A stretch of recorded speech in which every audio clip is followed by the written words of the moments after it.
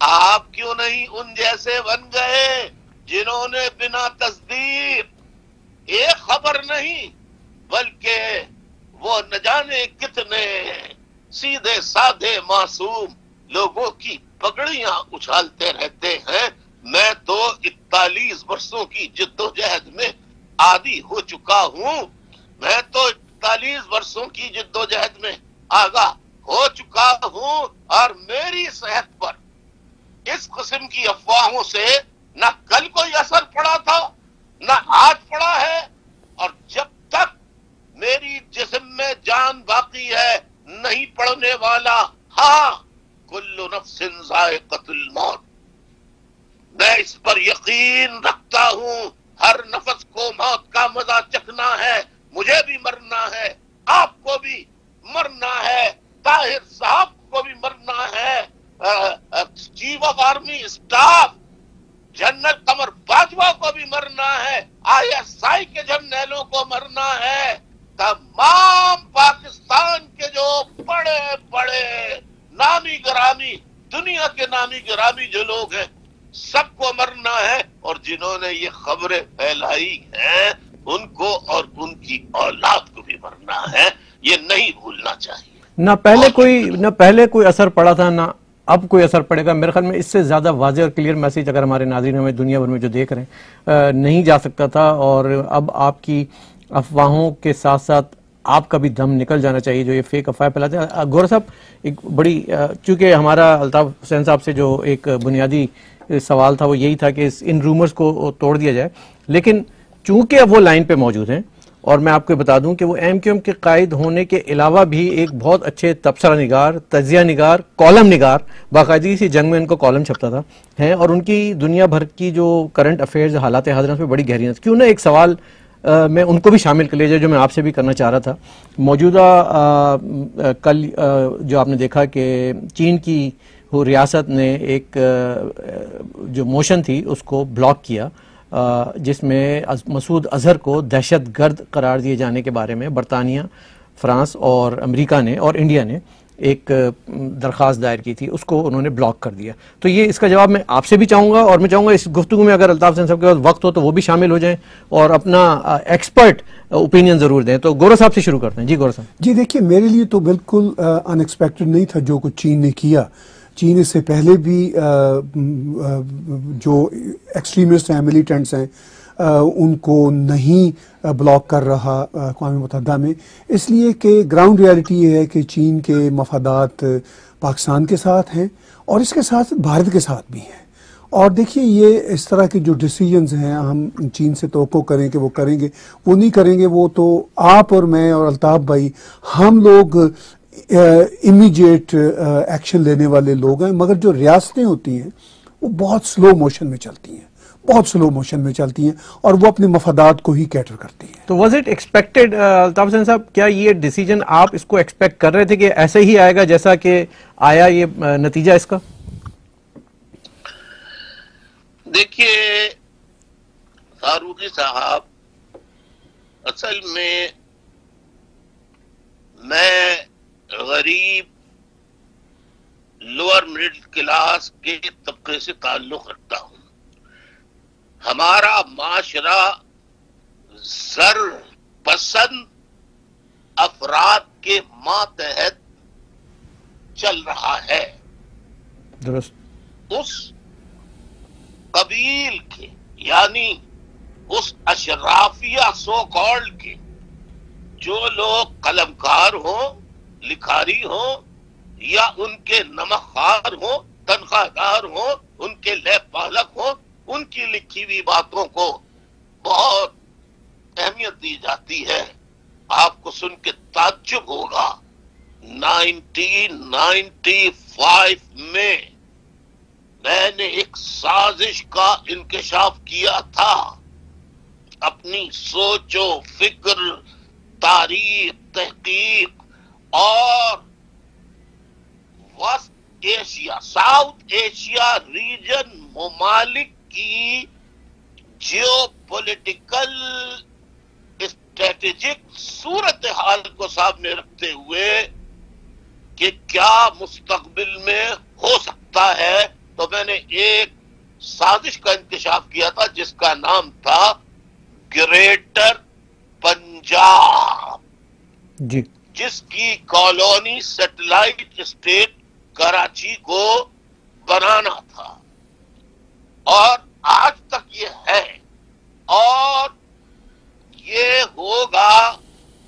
اس میں چائنا جو ہے اس سے پاکستان مدد لے گا، مدد نہیں لے گا، بلکہ چائنا یہ سودا کرے گا کہ آپ جو فوج ہے پنجاب کی، ان جرنیلوں کے ہاتھوں اس علاقے میں اپنا طاقت اثر رسوخ کرنے کے لیے انہیں ہائر کر لے تو ہم چائنا کے اور سعودی عرب کے حوالے پاکستان کو کر دیں گے۔ 1995 میں کہا تھا۔ جی، آج آپ دیکھ لیجئے، میری بات سچ ثابت ہو رہی ہے۔ میں واحد پاکستان کا وہ رہنما، سیاسی رہنما ہوں، تجزیہ نگار ہوں، جو بتا رہا تھا کہ پاکستان غرق ہو جائے گا ریلیجس فینیٹسزم سے، ریلیجس ایکسٹریمزم سے، لیکن لوگ میرے خلاف فتوے لگاتے تھے۔ میں نے کہا طالبانائزیشن ہو رہی ہے، میں نے کہا اس میں فوج شامل ہے، کسی نے یقین نہیں کیا۔ آج پوری دنیا کہہ رہی ہے مسعود اظہر جو ہے وہ نون ڈکلیئرڈ دہشت گرد ہے، اس کی جیش محمد، اس کا لشکر طیبہ، جماعت الدعوہ، یہ تمام فوج کی جو پراکسیز ہیں، فوج کی پراکسیز، یہ دہشت، عالمی دہشت گرد ہیں، صرف ملکی نہیں۔ لیکن فرانس نے، برطانیہ نے، امریکہ نے کہا کہ اس کے اوپر پابندی لگاؤ۔ آپ دیکھیے کس کی بات صحیح ثابت ہوئی۔ میں نے کل پابندی لگی ہے، میں نے 9 تاریخ کو جو خطاب کیا، 3 مارچ کو جو خطاب کیا، اس میں بتایا تھا کہ آپ دیکھیے چائنا میدان میں کودے گا اور وہ ویٹو پاور استعمال کر کے جہادی تنظیموں کو بری کرائے گا۔ اور آج چائنا نے فرانس، برطانیہ، امریکہ کی مشترکہ قرارداد کو یہ کہہ کر کہ ہمیں اور ٹائم چاہیے مسعود اظہر کو کے بارے میں تحقیقات کرنے کے لیے۔ یار تم دنیا بھر میں معاشی طور پر چھا گئے ہو اور تم ایک آدمی کی تحقیق نہیں کر سکتے۔ جی، یہ سہارا وہ سودا ہے جو پاکستان کی مرسنری فوج جو ہے وہ کل تک انگریزوں کی غلام تھی، بعد میں امریکہ کی بنی، ویسٹ کی بنی، اور اب جب ویسٹ اور امریکہ، برطانیہ خوب اچھی طرح پہچان گئے ہیں کہ یہ مونسٹر ہیں، فرینکنسٹائن مونسٹر ہیں، لہذا فوراً چائنا کے پاس یہ گئے اور انہوں نے اپنے آپ کو، فوجی جرنیلوں نے پاکستان کو فروخت کر دیا ہے۔ کراچی میں جو گھر گرائے جا رہے ہیں، تو چیزیں اجاڑی جا رہی ہیں، یہ چائنا کے لیے کیا جا رہا ہے، یہ چائنا کا منصوبہ ہے۔ یہ خدا کے لیے سمجھنے کی کوشش کریں تو مسعود اظہر کے بارے میں ان کا یہ بیچ میں مداخلت کرنا کوئی نئی بات نہیں ہے۔ چائنا پاکستان کی کوئی دوستی نہیں ہے، یہاں مالک و نوکر کا، آقا غلام کا مسئلہ ہے۔ پاکستانی فوج چائنا کے ہاتھوں غلام بن چکی ہے اور آقا کا کام ہے غلام کو بچانا۔ غلام کو بچانا ٹھیک ہے، لیکن اسی ضمن میں یہ بھی پوچھ لوں آپ سے کہ ہندوستان کے تناظر میں پھر یہ فیصلہ کیسا دیکھتے ہیں آپ، کہ وہ ہندوستان اس فیصلے کو کیسے دیکھتا ہے جبکہ اسی جیش محمد نے 40 سے زیادہ ان کے سپاہیوں کو شہید کیا تھا، وہ دہشت گردی میں مسلسل ملوث رہا ہے؟ کیا یہ ایک سیٹ بیک ہے ہندوستان کے لیے؟ الطاف حسین صاحب۔ بھائی میں اپنے خطابات میں انیس فاروقی صاحب، طاہر گورا صاحب، آپ نے اگر سنے ہیں تو ٹھیک ہے، نہیں سنے تو میں ساتھیوں سے کہوں گا آپ کو بھجوا دیں۔ آپ پڑھ لیجئے گا. ابھی پچھلے خطابات میں نے انڈیا کو پکار کر کہا تمہیں نہیں معلوم ساؤتھ ایشیا ریجن میں کیا سازش ہو رہی ہے. درست. اور چائنا جو ہے وہ پاکستان میں سی پیک کے بہانے یعنی راہداری کے بہانے جو داخل ہو رہا ہے وہ کنٹری پیک ہے, سی پیک نہیں ہے. وہ کنٹری پیک کرنے آ رہا ہے. قبضہ چائنا کا ہوگا, ایران کے لیے مشکل ہوگی, افغانستان کے لیے مشکل ہوگی, اور ہندوستان کے بھی پھر اگر آج ہندوستان بھارت انڈیا سامنے نہیں آیا, اس کے لیڈروں نے ہوش کے ناخن نہیں لیے, تو آج ٹی وی کے ریکارڈ میں یہ بات لکھ لیجئے کہ پھر اگر چائنا کو روکا نہ گیا تو نہ صرف انڈیا کے بھی ٹکڑے ٹکڑے ہوں گے بلکہ پورے گلوبل ولیج کا امن غارت ہو جائے گا. گورا صاحب. جی نہیں, بالکل بڑی تشویش کی بات ہے. چین کے حوالے سے دنیا ابھی تک ایکشن نہیں لے رہی, اور اہم بات یہ ہے کہ ہندوستان کی لیڈرشپ کو بھی اب سوچنا ہوگا کہ صرف کاروبار ہی کافی نہیں ہوتا, اس کے ساتھ ساتھ سیکیورٹی بہت اہم ہے. اور میں دیکھ رہا ہوں کہ ہندوستان کا میڈیا, ہندوستان کے جو سیاسی لیڈر ہیں وہ اس بات پر خفگی کا اظہار کر رہے ہیں, شور مچا رہے ہیں کہ چائنا نے ساتھ نہیں دیا, چونکہ چائنا کا پاکستان کے ساتھ بہت اچھا تعلق ہے, مگر بھارت کے ساتھ بھی ان کا کچھ اختلافات کے باوجود بہت اچھا تعلق ہے کاروباری سطح پر. تو اس ریجن میں یہ بہت امپورٹنٹ ہے کہ سب ایک ہی پیج پر آئیں دہشت گردی کو ختم کرنے کے لیے. اور چین بہرحال اس ریجن میں ایک بہت بڑا پلیئر ہے, جب تک وہ اس ریالٹی کو نہیں سمجھتا تو ریجن میں پیس نہیں آئے. لیکن گور صاحب, یونائٹڈ نیشن سیکیورٹی کونسل کی یہ سیٹ بھی تو نہرو جی کی دی ہوئی ہے. جب ان کو ہندوستان کو یہ سیٹ دی جا رہی تھی تو اس وقت ہندی چینی بھائی بھائی کا نعرہ لگا کر نہرو نے یہ سیٹ چائنا کو دلوائی, اور آج اس سیٹ پہ بیٹھ کے ویٹو کیا گیا بھارت کے خلاف. بھارت میں اس وقت مہم چل رہی ہے بائیکاٹ چائنیز پروڈکٹ, اور وہ ٹویٹر پہ سوشل میڈیا پہ ہیش ٹیگ چل رہا ہے, لیکن وہ ہیش ٹیگ چلانے والے وہ made in China cell phone سے ہی وہ مہم چلا رہے ہیں. وہ جو گھر میں جو پلاسٹک کا جو وہ جھاڑو دے رہے ہیں وہ میڈ ان چائنا ہے. مطلب کوئی چیز پروڈکٹ ایسی نہیں ہے جو میڈ ان چائنا نہ ہو, اور اس کے بعد ہم میڈ ان چائنا کا بائیک آؤٹ کر رہے ہیں. ہم یہ چھوٹی چھوٹی چیزوں سے کیا پیغام دے رہے ہیں؟ کوئی ایک کانکریٹ سالڈ. الطاف حسین صاحب, میں آپ سے پوچھ لیتا ہوں کہ مطلب اس کا کیا ریئیکشن ہندوستان کو دینا چاہیے؟ ہندوستان کو جو بی جے پی ہے اور کانگریس, یہ دو بڑی جو پارٹیاں ہیں, ان کے لیڈروں کو اور تمام جتنی اور پارٹیز ہیں ان کی فوراً گول میز کانفرنس طلب کریں, اپنے سیاسی اختلافات کو ایک طرف رکھ کر وہ انڈیا کو بچانے کے لیے, انڈیا کو محفوظ بنانے کے لیے 1.5 ارب کے لگ بھگ, یعنی 1 ارب 30 کروڑ لوگوں کی عزت, آبرو, جان, مال کے تحفظ کے لیے, اور انڈیا اپنی سرحدوں کی بقا اور دفاع کے لیے اس کانفرنس میں تمام طبقہ فکر کے لوگوں کو بھی بلایا جائے, فلاسفرز کو بھی بلایا جائے, جرنلسٹ کو بھی بلایا جائے, اور جو جیو پولیٹیکل اسٹریٹجی کے ایکسپرٹس ہیں ان کو بھی بلایا جائے, ہر طبقے کے لوگوں کو بلایا جائے, اور سوچا جائے کہ ہم آنے والے اس خطرے سے کیسے بچ سکتے ہیں. ورنہ یاد رکھیں, وگرنہ پھر داستان بھی نہ ہوگی. داستانوں میں یہی پیغام ہے انڈیا والوں کے لیے. بہت بہت شکریہ. متحدہ اقوام متحدہ کے قائد الطاف حسین صاحب نے ہمیں جوائن کیا اور گفتگو فرمائی. ناظرین, یہاں ہم ایک چھوٹا سا بریک لیں گے. بریک کے بعد ہم اپنے اگلے موضوع اور اگلے مہمان کی جانب جائیں گے. Stay tune with us.